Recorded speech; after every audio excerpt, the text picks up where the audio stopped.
Baishapa. That means, how's it going? How are you? In our local language, Guarani, here in Paraguay. I wanted to do a little video tutorial for you all back home on maybe the most quintessential thing in Paraguay, and that is drinking tereré and sitting on your front porch. Now, I'm already sitting on my front porch. This is my house behind me, but let's get some tereré going, and I'll show you what that's all about. Now, what is tereré? Tereré is a cold herbal fusion that is so quintessentially Paraguayan, and it's made from yerba mate. Yerba mate is also what's used to make hot tea called mate, which I hear is becoming increasingly popular in the United States.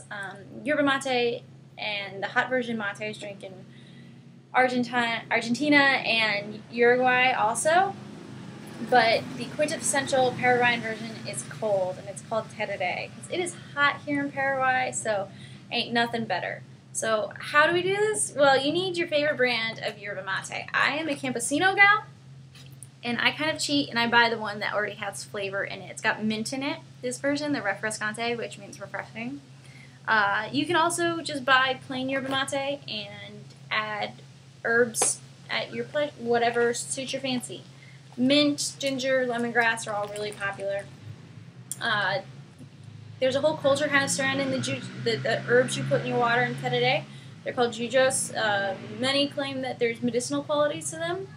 I don't know. I think they often make it taste better, but we're kind of doing the simpler version today. Now, tereré, it looks like grass clippings, quite frankly, or yerba mate looks like grass clippings, quite frankly. The Guarani word is ka'a, which is kind of fun to say, and it looks like that. It's just dried up and chopped up into this powder.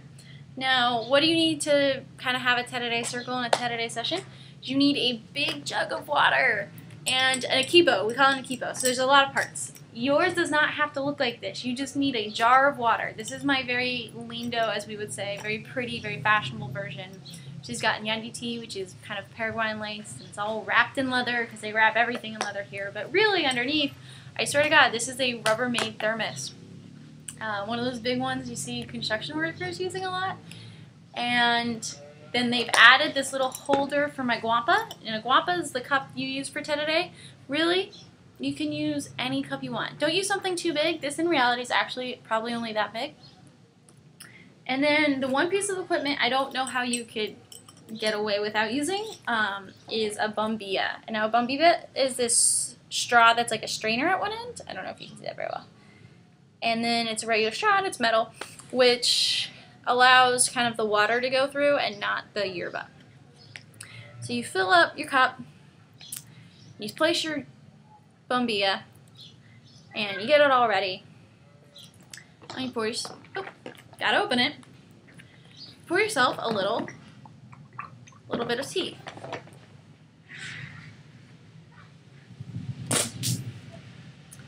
Oh no! What happened? Okay, it's not that I didn't like the first sip, it's just the first sip is always very bitter.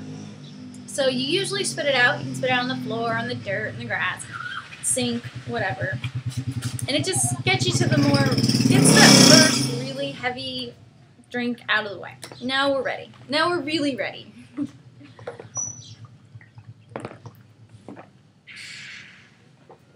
And there you go. You drink the whole cup in one sip if you can. And then I would refill. If I was doing this properly, I would refill and pass to my friend. Yes, we all share straws here in Paraguay. We share straws, we share forks, we share napkins. Some people think it's gross. I really think it's kind of endearing. I think it's kind of an indication that you share what you have. And that's, sometimes you don't have a lot.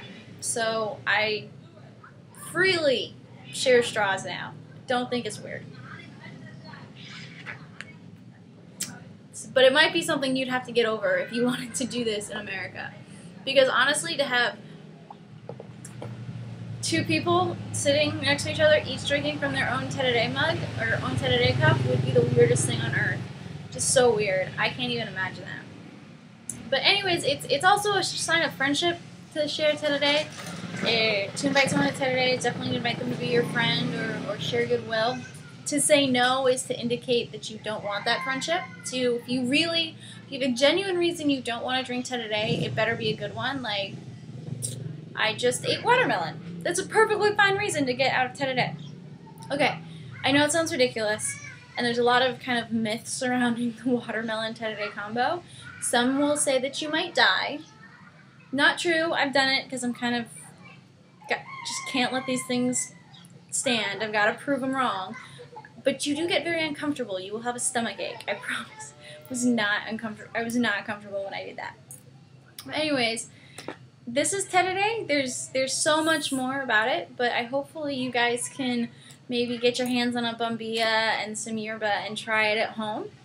Maybe a South American grocer would have it for you. I also hear mate, the hot version, is becoming very popular in the States, but now you can kind of just out-cool them with your Terrere version in the cold. It's going to be hot. It's going to be summer soon in America, so hopefully this will be just as refreshing up there as it is down here. So until next time, Jajo Topata, as they say in Guarani, or see you later. I hope y'all have a good day. Bye!